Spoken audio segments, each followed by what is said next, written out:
Third tab is our pop-up shop orders. So remember this fun little form, yes. So mostly families are completing this form when they're signing up for open house. Once they join, then we can put their pop-up shop information from this order form into our third tab of our Paylog spreadsheet to remind us of what the family has already received in terms of the items that they purchased and what are the items we still need to purchase in order to give to them. So what we had in stock versus what we still need to order and give to the parents once it arrives. So in our third tab of our monthly pay log, we put the dancer's name, their age group, the item that they're looking for, the color, and the size. So usually for ballet slippers, we usually only have pink or flesh tone. For tap shoes, they're all black. Leotards are usually black. Our tights, though, we're very excited to be able to offer flesh tone tights so that actually matches our dancers' skin tone. Most of the families that we serve are African American, and so we get fun colors like caramel, coffee, and toast. So that's why the color is indicated just in case. They're off. Excuse me, just in case they're ordering tights, we know exactly which color to get them to match our dancer's skin tone. Representation is very important to us here at Main Attraction. And then if there's multiple items that they want, we have two columns where we can differentiate across multiple items because we are purchasing some of these items from multiple locations. We do have one central location where most of these things come from, but every once in a while we may need to get something from Amazon or wherever. And so we keep those items separate. It also makes it easier for us to read exactly what is needed when we're submitting the order as opposed to putting it all on one line. We want to keep it neat so that as we're communicating with other members of the admin team, everybody's on the same page and knowing what still needs to be done. Parent's name, indicating if the items are in stock or not. So sometimes when families are submitting an order, their orders may need to go on two different lines, right next to each other. So for instance, this family has submitted an order form that has a lot of items on it.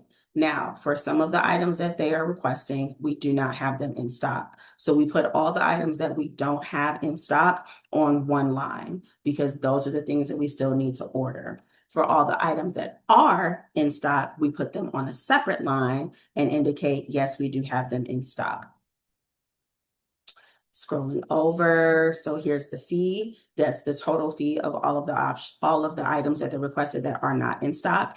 If we do not have items that are in stock, we click this shipping box because that adds the $5 shipping fee to their order, and then you get that total over here.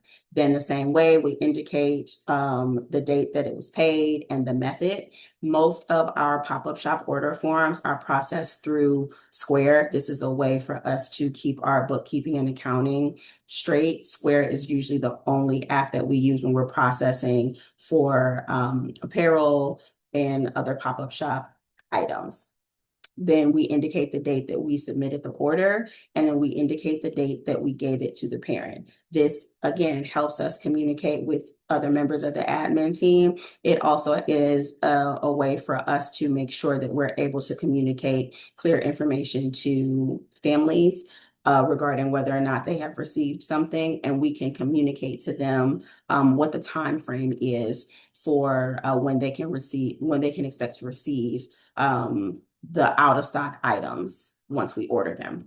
So usually for leotards, tights, tap shoes, and things like that, the turnaround time is usually only about a week.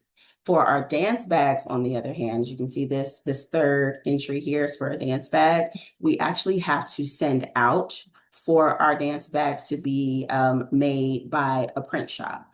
That turnaround time for that is usually about 3 to 4 weeks from when the family submit the when the families enroll. So they do not have to indicate a dance bag, that they want a dance bag on their order form. That is something that comes automatically, which is where the registration fee comes in to play.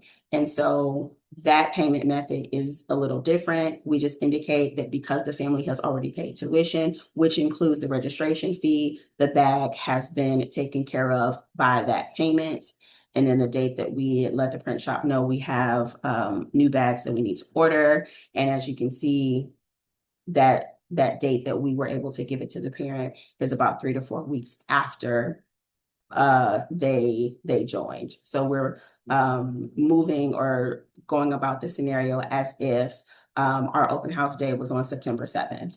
And so that family gets that, so the family gets that bag September 28th. So there's a lot of things, as you can see, in our onboarding process that require attention to detail. We have to make sure that these things are put in the system correctly, because it just makes it that much easier for us to effectively communicate with each other and for all members of the admin team to know exactly where we are in with every dancer and in their process. Okay.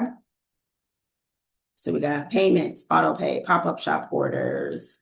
If you are adding a new family, so now that we pretended that we added that dancer into the pop-up shop order form, we can now remove that blue highlight because we have now added their dance bag order to the pop-up shop orders and let the print shop know that we are looking for them to add that dancer's name to their dance bag.